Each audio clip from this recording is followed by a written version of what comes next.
இப்போ சமீபத்தில் தமிழ்நாடு எலெக்ஷனை ஒட்டி வந்த கருத்து கணிப்புகள் எல்லாமே திமுக கூட்டணி கிட்டத்தட்ட 180 தொகுதிக்கு மேலே வெற்றி பெறும். பெரும்பாலான 99% கருத்து கணிப்புகளும் திமுக ஃபேவராக இருக்குது. அதிமுகவுக்கு 40-45 தொகுதி 50 தொகுதிக்கு மேலே அதிமுக தாண்டாது அப்படின்னு போயிட்டு இருக்கப்ப தான் நியூஸ் 18 CNN நியூஸ் 18 சிறுபான்மை வாக்குகள்ங்கிறது இந்த முறை சிறுபான்மை வாக்குகள் கிறிஸ்தவராக இஸ்லாமியராகட்டும் தலித்து வாக்குகள் ஒட்டுமொத்தமாக இந்த முறை அதிமுக கூட்டணிக்கு வராது.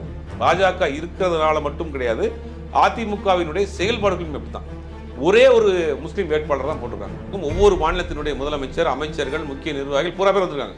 அப்போ முழுவதுமாக அவங்க எஃபெக்ட் போடுறதுக்கு ஒரு ஒட்டுமொத்தமாக பாஜகவின் மொத்த இயந்திரமுமே தமிழ்நாட்டில் வேலை பார்த்துட்டு இருக்கு. எடப்பாடி பழனிசாமி முதலமைச்சராகவா பாஜக தலைவர்கள் இங்கே வந்து பிரச்சாரம் பண்ண அவங்க எந்த காலத்திலும் வாய் திறந்து அதிமுக ஆட்சி எடப்பாடி முதலமைச்சர் சொல்லவே மாட்டாங்க. அப்போ அதிமுகவில் பெண்கள் ஓட்டு இல்லை, சிறுபான்மையர் ஓட்டு இல்லை, கிறிஸ்தவர்கள் ஓட்டு இல்லை, தலித்தர்கள் ஓட்டு இல்லை, இளைஞர்கள் ஓட்டு இல்லை, அதிமுகக்குள்ள பிளவு, இவர் ஒரு கரிஸ்மாட்டிக் லீடர் கிடையாது. இத்தனை இதுக்கு பிறகும் இவர் நான் வந்து 180 வந்துடுறாரு, 130 வந்துடுறாரு, 120 வந்திருக்காரு கருத்து கணிப்பு நம்புற மாதிரியா இருக்கு.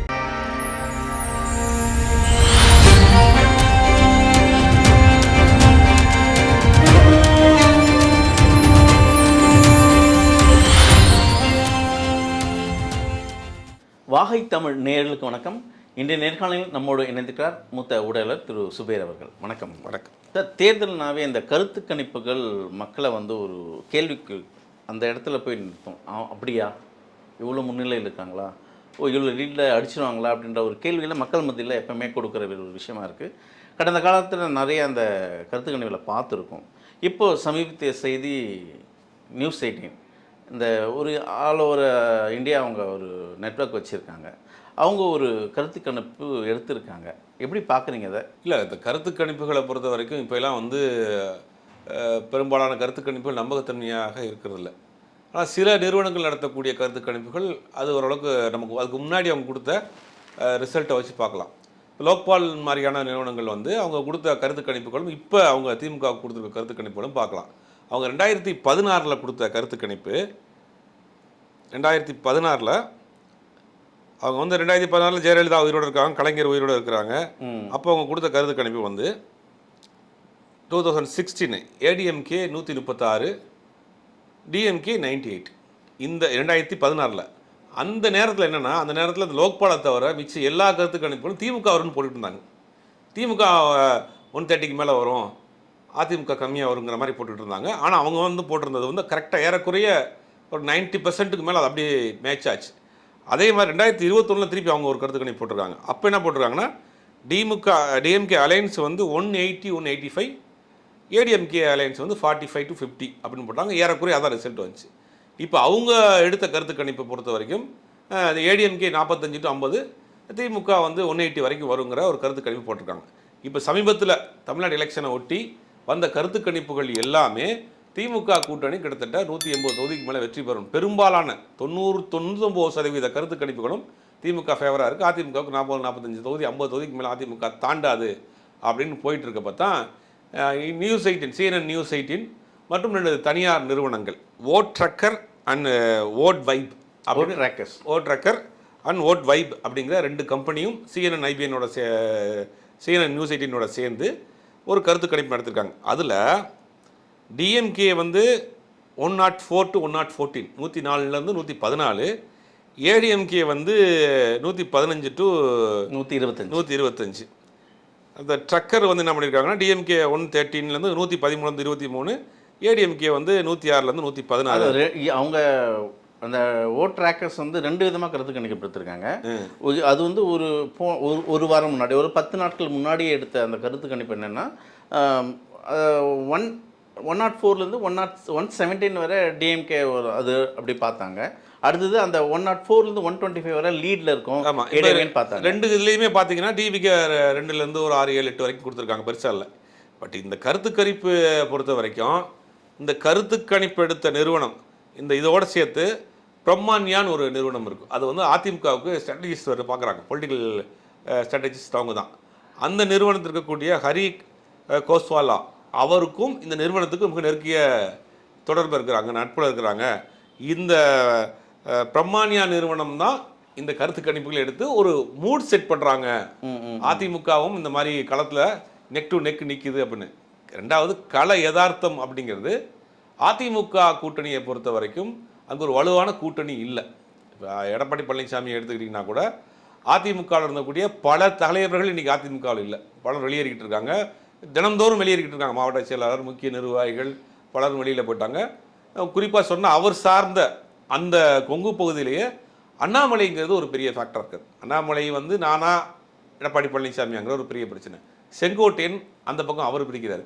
அது பல நிர்வாகிகள் சொல்லலாம். ஓபிஎஸ் அல்ல சொல்கிற கொங்கு பகுதியில் மட்டும் சொல்கிறேன். கொங்கு பகுதியில் இத்தனை ஃபேக்டர் இருக்குது.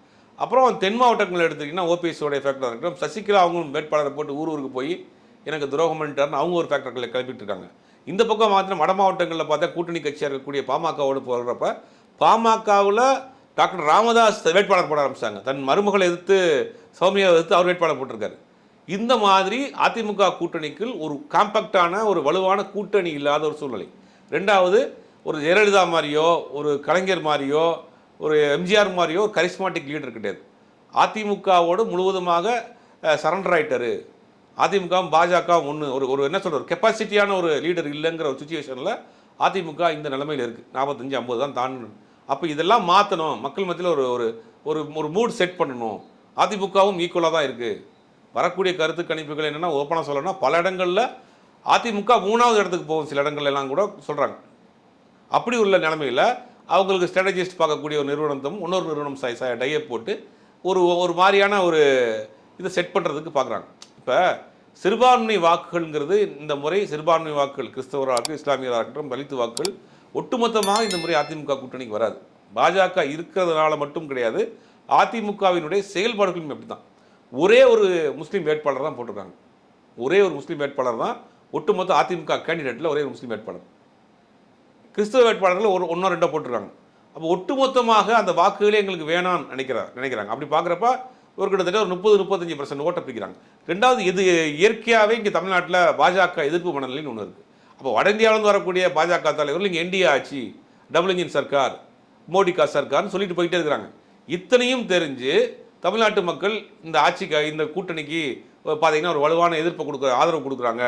திமுக அதிமுக கூட்டணி வலுவாக இருக்குது அப்படிங்கிற மாதிரியான, அதிமுக பாஜக கூட்டணி வலுவாக இருக்குங்கிற மாதிரியான ஒரு கட்டமைப்பை உருவாக்குறாங்க. ஆனால் களத்தில் வேறொரு திசை மாறி போகுது. அங்கே அமித்ஷாவும் சரி, மோடியும் சரி, அதிமுக என்டிஏ கூட்டணிக்கு ஒரு பலமாக வந்து பிரச்சாரம் செய்கிறாங்க அப்படின்னா. ஆனால் இங்கே திமுக கூட்டணியில் ராகுல் வந்தால் திமுக இந்தியா அலையன்ஸில் வந்து திமுக தலைவர் ஸ்டாலின் அவர்கள் ஒரு பெரிய பங்கு. ராகுல் வரும்போது அங்கே தமிழ்நாடு ஒரு குழப்ப நிலை ஏற்படுதுன்ற பார்வை எப்படி பார்க்க? தமிழ்நாட்டை பொறுத்த வரைக்கும் திமுக அதிமுக தான் இங்கே யார் ஆட்சியில் இருக்கணுங்கிறத முடிவு பண்ணுறாங்க. காங்கிரஸ் மீது வந்து பெருசாக வந்து ஒரு முத்திரைலாம் கிடையாது. ஆனால் பாஜகவுக்கு ஒரு பெரிய முத்திரை இருக்குது. பாஜக அதிமுகவை கட்டுப்பாட்டில் வைத்திருக்கிறது. இங்கே தமிழ்நாட்டில் எப்படி நிதிஷ்குமார் பண்ண மாதிரி இரட்டலையை காமிச்சு அந்த அதிமுகவை காமிச்சு வாக்குகளை வாங்கிக்கிட்டு பாஜக வந்து இங்கே ஆட்சி அதிகாரத்தை பிடிக்கிறதுக்கு தான் வேலை பார்க்குறாங்க. ஏன்னா பாஜகவை எடப்பாடி பழனிசாமியை ஆட்சியில் உட்கார வைக்கிறதுக்காகவா வந்து அமித்ஷா வந்துட்டு போகிறாரு. பல முறை 6 மாதமாக வர்றாங்க. இந்தியாவுடைய பாஜகவுடைய தேசிய தலைவர் நிதின் நபின் வெற்றி பெற்றோடனே முதல்ல வந்து கோயம்புத்தூர் வந்துட்டு போறாரு. இல்லை, பாஜகவோட வேட்பாளருக்கு பிரச்சாரம் பண்ற, அதுவும் வேட்புமனு தாக்கல் இன்னைக்கு வேட்புமனு தாக்கல் சிஎம் வராங்க, அமைச்சர்கள் வராங்க, இன்னைக்கு வேட்புமனு மாநில அமைச்சர்களும் சரி, கேபினெட் மினிஸ்டர்லாம் வராங்களே. இன்னைக்கு வேட்புமனு தாக்கல் பண்ண அத்தனை பாஜக வேட்பாளருக்கும் ஒவ்வொரு மாநிலத்தினுடைய முதலமைச்சர், அமைச்சர்கள், முக்கிய நிர்வாகிகள் பூரா பேர் வந்திருக்காங்க. அப்போ முழுவதுமாக அவங்க எஃபெக்ட் போடுறதுக்கு ஒரு ஒட்டுமொத்தமாக பாஜகவின் மொத்த இயந்திரமுமே தமிழ்நாட்டில் வேலை பார்த்துட்டு இருக்கு. எடப்பாடி பழனிசாமி முதலமைச்சராகவா, ஆடு வளர்க்குறதுக்கு அழகு பார்க்கவா? சூழ்ச்சி இருக்காதுல்ல. ஏங்க எதுக்கு இவ்வளோ எஃபெக்ட் போட போகிறாங்கன்றேன். பிரதமர் 3 முறை வந்துட்டு போகிறார், உள்துறை அமைச்சர் வர்றாரு, பல மாநில முதலமைச்சர் வர்றாங்க. 27 சீட்டு வாங்கி வின் பண்ணுறதுக்கு அவங்க இவ்வளோ பாடுபடுறாங்க. அவங்களுடைய நோக்கம் என்ன? தமிழ்நாட்டில் பாஜக ஆட்சியை பிடிக்கணும். எடப்பாடி பழனிசாமி ஃபைட் பண்ணிடுவாரா? உதாரணத்துக்கு AIADMK BJP கூட்டணியே neck to neck வர்றாங்கன்னு வச்சுங்க, எடப்பாடி பழனிசாமி முதலமைச்சர் ஆக்கிடுவாங்களா? எடப்பாடி பழனிசாமி முதலமைச்சர் ஆக்கிறதுக்காக இத்தனை முறை வந்துட்டு 27 நம்பர் வச்சு என்ன செய்ய முடியும்? அவங்க பண்ண முடியுங்க. ஒரே ஒரு தொகுதி, ஒரே ஒரு சீட்டை வச்சு ஆட்சியை பிடிக்கலையா வட நார்த் ஈஸ்டில்? அவங்களால பண்ண முடியும், அவங்களால பண்ணுவாங்க. நாளைக்கு எடப்பாடி பழனிசாமி சொல்கிறாங்க, நாங்கள் வந்து இந்த கூட்டணி ஆட்சி போட்டுக்கலாம், ஒரு 15 சீட் வந்துச்சுன்னு வச்சுங்க உதாரணத்துக்கு பாஜக, நான் கூட்டணி ஆட்சி போட்டுக்கலாம், ஒரு டெப்டி சிஎம் கொடுத்துருங்க. டெப்டி சிஎம்முக்கு முக்கியமான இலாக்கா கொடுக்குன்னு கேட்பாங்க. என்ன இலாக்கா? உள்துறை யாருமே கொடுக்க மாட்டாங்க. உள்துறை ஃபைனான்ஸ் கொடுத்துட்டு எடப்பாடி பழனிசாமி டம்மியான ஒரு முதலமைச்சராக கொஞ்ச நாளைக்கு வச்சுட்டு அப்புறம் வேறு ஏதாவது கொடுத்து அமைச்சு இதே மாதிரி தான் பீகாரில் பண்ணாங்க. பீகாரில் நிதிஷ்குமார் முதலமைச்சர், ஆனால் அவர்கிட்ட என்ன கேபினெட் இருந்துச்சு? எந்த கேபினெட்டுமே இல்லை. கேபினெட்டுடைய அந்த நாட்டினுடைய போலீஸ் பாதுகாப்பு யார் வச்சிருந்தா? பாஜக அமைச்சர் வச்சிருந்தார். இப்படி பண்ணுவாங்க. கொஞ்ச நாள் என்ன ஆகும்னா அந்த அந்த அந்த முதலமைச்சர் கேண்டிடேட்டை தூக்கிட்டு வேற ஒருத்தரை போடுவாங்க. நிதிஷ்குமாரே சொல்லியிருக்காரு, பாஜக என்ன நிர்பந்தப்படுத்துறாங்க ஆமா பதவி விலக. அப்போ அவங்களுக்கு முடியும். இப்போ ஒட்டுமொத்தமாக பியூஷ் கோயல் வர்றாரு, சரத்குமாரை பார்க்குறாரு, கிஷன் ரெட்டி வர்றாரு, அமித்ஷா வர்றாரு, ஒட்டுமொத்த பாஜகவும் தமிழ்நாட்டின் மேல் அப்படி இதில் பாருங்க, கடந்த காலகட்டத்தில் இந்த கருத்து கணிப்புகள் வந்து ஒவ்வொரு வாரம் நிறைய நிறுவனங்கள் எல்லாம் கொடுத்துட்டே இருப்பாங்க. ஆனால் இந்த தேர்தலை பொறுத்தவரை ஒரு சொற்ப அந்த கருத்து கணிப்புகள் தான் இது வரைக்கும் வந்த இல்லை. இப்போது திருநாவுக்கரசு அந்த ஐபிடிஎஸ் அதுவாகட்டும், அடுத்தது அந்த ஓட் ட்ராக்கர்ஸ் அவங்களாக இருக்கட்டும், இந்தியா டுடே கருத்து கணிப்பாகட்டும், CNN 18 ஆகட்டும், இவங்க எல்லாமே அதிமுகவே ஒரு பிரதானமாக அவங்க தான் ஒரு இலக்கில் இருக்காங்க அப்படின்ற ஒரு வார்த்தையை வந்து அது மக்கள் மத்தியில் ஒரு பெருசாக பேசப்படுதா? அப்படி ஒரு செட்டை அவங்க வந்து ஒரு கட்டமைப்பு ஒன்று ஒரு நரேஷனை செட் பண்ணுறாங்க. அதிமுகவும் வலுவாக தான் இருக்குது, அதிமுகவும் களத்தில் தான் இருக்குது அப்படின்னு ஒரு நரேஷன் செட் பண்ணுறாங்க. இப்போ எடப்பாடி பழனிசாமி போய் பிரச்சாரம் 150 தொகுதிக்கு போயிட்டார். 200 எடப்பாடி பழனிசாமி ஒரு வசீகரமிக்க ஒரு தலைவரா, ஒரு வசீகரமிக்க ஒரு பேச்சாளரா, அவர் பேசுகிறத கவர்ந்து மக்கள் ஓட்டு போட்ட போகிறாங்களா, இல்லை வட இந்தியாவில் வந்து வரக்கூடிய அமித்ஷாவை பார்த்து ஓட்டு போட்ட போகிறாங்களா, மோடி அவர்களை பார்த்து ஓட்டு போட்ட போகிறாங்களா? இதெல்லாம் அவங்களுக்கு செட்பேக் தான் ஆகும். அப்போ பாஜக தலைவர்கள் இங்கே வந்து பிரச்சாரம் பண்ண அவங்க எந்த காலத்திலும் வாய் திறந்து அதிமுக ஆட்சி எடப்பாடி முதலமைச்சர்னு சொல்லவே மாட்டாங்க. இல்லை, ஒரு லீடு பாருங்களேன். இங்கே இப்போ இந்த கருத்து கணிப்பில் ஆகட்டும், இந்த குறிப்பிட்ட இலக்கு இந்த 10-15 தான் வித்தியாசத்தில் இருக்குது அதிமுக லீடில். ஆனால் இங்கே கூட்டணி திமுக கூட்டணியில் நடக்கிற ஒரு விஷயத்தை பார்த்து ஒரு தொங்கு சபை அமையும் அப்படின்ற ஒரு இடத்துக்கு மக்கள் என்ன பாருங்க. திருமாவளவன் அவர்கள் இல்லை, நான் நாடாளுமன்றத்தை விட்டு சட்டமன்றத்துக்கு வர தயார், காட்டுமன்னாக்குள்ளே போட்டியிட தயார் அப்படின்னாங்க. அப்போது அவரோட அந்த மூவ் என்ன பார்த்தாங்க, மக்கள் மத்தியில் என்ன பேசினாங்க? ஓ, இங்கே பெருசாக ஏதோ ஒரு நடக்க போகுது, தொங்கு சபை அமைப்போகுது, அப்போ திருமாவளவன் ஏதோ ஒரு கொக்கி போட போகிறாரு, இது ஸ்டாலினை மிரட்ட ஏதோ ஒரு விரிசல் இருக்குது, அந்த இடத்துக்கு தானே நகர்றாங்க மக்கள். இல்லை, அது திருமாவளவன் அவர்கள் அந்த முடிவை எடுத்தது தவறான முடிவு. ஏன்னா ஒரு அகில இந்திய அளவுக்கான ஒரு தலைவராக உருவாக்கிட்டு வர நேரத்தில் திருப்பி மாநில அரசுக்கு வர்றேன், அது என்ன முடிவு எடுத்தார், என்ன காரணம்னு தெரில. இது கூட்டணி கட்சிகளுக்குள் ஒரு குழப்பத்தை, சலசலப்பை, எதிர்கட்சியில் இது விவாதம் எடுக்கிறதுக்கு ஒரு வழி அமைஞ்சிடும். அதனால் அவர் எந்த அழுத்தத்தில் எடுத்தாருன்னு தெரியல. அதுக்கு ஒரு பின்வாங்கினாலும் அடுத்து களத்துக்கு ஒன்று 3 வாரம் இருக்குது, அதிகபட்சம் 2 வாரம் இருக்குது. 2 வாரத்துக்குள்ளே களத்துக்கு போய் கூட்டணியாக போகிறப்ப என்ன ஆகும்னா உங்களுக்கு கிழமை மாறும். இப்போ நீங்கள் ஒரு தனியாக ஒரு வேட்பாளர் போகிறப்ப திமுக, காங்கிரஸ், விசிக, கம்யூனிஸ்ட் ஒரு கூட்டமாக ஒரு இடத்துல போய் பிரச்சாரம்ங்கிற போது அது கிழமை வேற மாதிரி மாறும். அதான் இப்போ அந்த குழப்பம் நேர்ந்ததால் தான் அவர் பின்வாங்கிட்டாரோ? இல்லை, அது குழப்பம் அங்கே நிர்வாகிகள் என்ன சொல்கிறாங்க அப்படின்னா, நாங்கள் தான் வந்து நீங்கள் வந்து தேசிய அளவில் தான் இருக்கணும், இப்போ நீங்கள் வந்து தமிழ்நாடு முழுக்க பிரச்சாரத்துக்கு வேணும், அங்கே நீங்கள் வேணும், நாங்களே ஒரு 8 தொகுதியில் வேட்பாளர் நிற்கிறோம், இந்த 8 தொகுதி குறைஞ்சபட்சம் 2 நாளாவது ஒரு தொகுதிக்கு 2 நாளாவது நீங்கள் வரணும் பிரச்சாரத்துக்கு. இப்போ நீங்கள் ஒரு வேட்பாளராக ஒரு குறுகிய வட்டத்துக்குள்ள அந்த ஒரு தொகுதியில் அறிஞ்சிங்கன்னா எங்கள் வேட்பாளருக்கு எங்களுக்கு பிரச்சாரத்துக்கு யார் வருவா அப்படின்னு அந்த 8 வேட்பாளரும் கேட்டிருக்காங்க, 7 வேட்பாளர். அதுக்கு பிறகு ஒரு மறுபரிசீலனை செஞ்சதாக அவங்க சொல்கிறாங்க. அது அவங்க சொல்கிற கணக்கை பார்க்குறப்ப ஓரளவுக்கு ஏற்றுக்கொள்ள மாட்டார். இப்போ 7 தொகுதிக்குன்னா ஒரு நாளைக்கு ஒரு தொகுதிக்கு ஒரு நாள் போனால் கூட 7 நாள் ஆயிடுச்சு. அப்போது அவர் ஒரு வேட்பாளராக இருந்தால் அந்த வேட்பாளராக அந்த தொகுதியில் நிற்கணுமே, மற்ற தொகுதிகளுக்கு யார் போவா? ஒரு தலைவர் போய்த்தானே ஆகணும். இப்போ கூட்டணி கட்சிகளும் கூப்பிடுவாங்க, கம்யூனிஸ்டுகள் கூப்பிடுவாங்க, தோழர் எங்களுக்கு 2 நாளைக்கு வந்து எங்களுக்கு பிரச்சாரம் பண்ணுங்க, காங்கிரஸும் கூப்பிடுவாங்க. அப்போ இவர் வேட்பாளராக காட்டுமன்னார் கோயிலில் மட்டும் அடைஞ்சிட்டாருன்னா மற்ற இடங்களுக்கு போக முடியாதுல்ல. அந்த வார்த்தை ஏற்கத்தக்கதாக இருக்கா? ஒரு பிரச்சாரத்துக்காக அவங்க தலைவர் பிரச்சாரத்துக்கு போகணும்ல, ஒரு கட்சியினுடைய தலைவர் பிரச்சாரத்துக்கு போய் தானே ஆகணும். கட்சியோட பொதுச் செயலராக இருக்காரு, இப்போ ரவிக்குமார் இருக்கிறாரு, இல்லை சிந்தனை செல்வன் இருக்காருன்னா அவங்க போக வேண்டிய அவசியம் இல்லை, அவங்க அந்த தொகுதியில் இருந்தால் போதும். ஒரு கட்சியுடைய தலைவர் பிரச்சாரத்துக்கு, கூட்டணிக்கான பிரச்சாரத்துக்கு போய்த்தானே ஆகணும். இவர் அங்கே போனால் தானே அந்த தோழர்கள் உங்களுக்கு கூட வைப்பாங்க. இவர் போய் கம்யூனிஸ்ட் தோழர் ஒருத்தவங்க இருக்கிறாங்க, அந்த தோழர்கள் இவர் பிரச்சாரம் பண்ணால் தான் இவங்க நிற்கிற தொகுதி அந்த கம்யூனிஸ்ட் தோழர்கள் வேலை வைப்பாங்க. அங்கே சண்முகம் வந்து அங்கே வேலை வைப்பார், வீரபாண்டியன் வந்து பிசிகாவுக்கு வேலை பார்ப்பார். இப்படி தலைவர்கள் மொத்தமாக ரவுண்ட்ஸ்லேயே இருப்பாங்க. இது வந்து அவர் யாரோ என்ன முடிவு எடுத்தாருன்னு தெரியல, முதல்ல காட்டுமன்னார்கள் நிற்கிறதா சொல்லி 2வது இப்போ எடுத்திருக்க முடிவு சரியான முடிவு.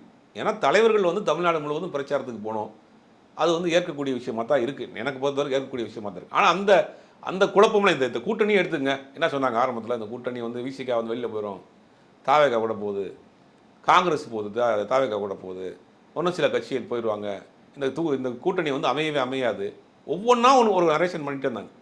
இப்போ எல்லாம் முடிஞ்சு கூட்டணிக்கான பேச்சுவார்த்தையும் இறுதியான வேட்பாளர் பட்டியலுக்கும் போயிட்டாங்க, அவங்க வேட்பாளர் நாமினேஷனுக்கும் போயிட்டாங்க. இனி அடுத்து பிரச்சாரம் தான். பிரச்சார களத்தில் இத்தனை கட்சிகளோடு போய் அங்கே நிற்கிறப்ப அந்த களமே மொத்தமாக மாறும். எழுதி வச்சுங்க, இன்னும் ஒரு வாரத்தில் இதை காட்டில் வீரியமாக மாறும். ஏன்னா களத்தில் போய் நீங்கள் ஒரு நம்பகத்தனமான ஒரு தலைவர்கள் தொடர்ந்து ஒரு விஷயத்தை பேசுகிறப்ப அதுக்கு உண்டான எஃபெக்ட் போகும். இப்போ தாவேக்காவுக்கு போகிறாங்க, யார் போகிறா?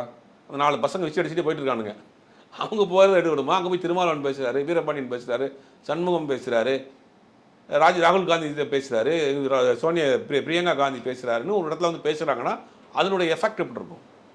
அப்போ இந்த கூட்டணியோடைய காம்பேக்டை பார்ப்பாங்கல்ல, அகில இந்திய அளவில் இந்த கூட்டணி வலுவாக இருக்குப்பா, தமிழ்நாட்டின் ஒரு பிரச்சனைனா ஒட்டுமொத்தமாக டெல்லியில் பேசுறதுக்கான ஒரு வலுவான ஒரு ஸ்ட்ராங்கான ஒரு கூட்டணியாக இருக்குது. அப்படிங்கும்போது அந்த கூட்டணி மீது ஒரு நம்பிக்கை வரும். அந்த கூட்டணிக்கு தலைமை ஏற்கக்கூடிய ஸ்டாலினா எடப்பாடியா அப்படின்னு ஒரு பார்வை இருக்குல்ல. அவர் கூட்டணியை எப்படி அணுகிறார், இவர் எப்படி கூட்டணியில் இங்கே அடிமையாக இருக்கிறார், இதெல்லாம் பார்ப்பாங்கள்ல. இதெல்லாம் பார்க்குறப்ப தான் அவங்களுக்கு வந்து இந்த கூட்டணி வலுவாக இருக்குங்கிற கணிப்பில் தான் வந்த கருத்து கணிப்புகள் அத்தனையுமே வந்து திமுக கூட்டணி 180க்கு மேலே வருங்கிற மாதிரி சொல்கிறாங்க. இந்த கூட்டணிக்கான அந்த ஓட் பேங்க் அதை கால்குலேட் பண்ணாலும் 40-42% வருது. அதில் முன்ன பின்ன போனால் கூட 40% வந்தால் கூட போதும். ரெண்டாவது, எதிர்க்கட்சிகள் எதிர்த்து வாக்குகள் வந்து 4ஆக பிரிஞ்சிருக்கு. இப்போ சசிகலா பிரிக்கிறதும் அதிமுக ஓட்டு, ராமதாஸ் பிரிக்கிறது அன்புமணி ஓட்டு. இப்படி நீங்கள் அந்த அதிமுகவுக்கு போனவங்க பிரிகிறவங்க போட்டு போகிறாங்க அதிமுக ஓட்டு. டிவிக்கில் பல பேர் அதிமுக நிர்வாகி அந்த ஓட்டு போகிறாங்க அதிமுக ஓட்டு. ரெண்டாவது, அந்த அதிமுகவுக்கான கோர் ஓட் பேங்க் வந்து பெண்கள் ஓட் பேங்க் தான். அந்த மாதிரி ஜெயலலிதா இருக்கிற வரைக்கும் அவங்க அந்த ஓட் பேங்கை சாலிடாக வச்சுருந்தாங்க. இப்போ அது இல்லைங்க. அப்போ அதிமுகவில் பெண்கள் ஓட்டு இல்லை, சிறுபான்மையர் ஓட்டு இல்லை, கிறிஸ்தவர்கள் ஓட்டு இல்லை, தலித்தர்கள் ஓட்டு இல்லை, இளைஞர்கள் ஓட்டு இல்லை, அதிமுகக்குள்ள பிளவு, இவர் ஒரு கரிஸ்மாட்டிக் லீடர் கிடையாது. இத்தனை இதுக்கு பிறகும் இவர் நான் வந்து 180 வந்துடுறாரு, 130 வந்துடுறாரு, 120 வந்திருக்காருங்க கருத்து கணிப்பு நம்புற மாதிரியா இருக்குது. விஜய் அரசியல் யாரோட எண்ணிக்கையை குறையும்? அதாவது திமுகவா அதிமுக? இல்லை, விஜய் எல்லா தரப்பு வாக்குகளையும் பிரிக்கிறார். அதிமுக ஓட்டையும் பிரிக்கிறாரு, பாஜக ஓட்டையும் பிரிக்கிறார். அண்ணாமலையால் ஈர்க்கப்பட்டு பாஜகவுக்கு வந்தவங்க பல பேர் இன்னைக்கு விஜய் கட்சிக்கு போயிட்டாங்க. அந்த ஓட்டையும் பிரிக்கிறார், பாஜக ஓட்டையும் பிரிக்கிறார். அந்த எந்த ரேஷியோவில் இருக்குங்கிறது அவர் விடக்கூடிய ஓட்டை வச்சு தான் நமக்கு தெரியும். நீங்கள் பல தேர்தலில் பார்த்துருக்கீங்க. இந்த கருத்து கணிப்புகளோட அந்த எண்ணிக்கையை வந்து எப்படி எடுத்துக்கிறது?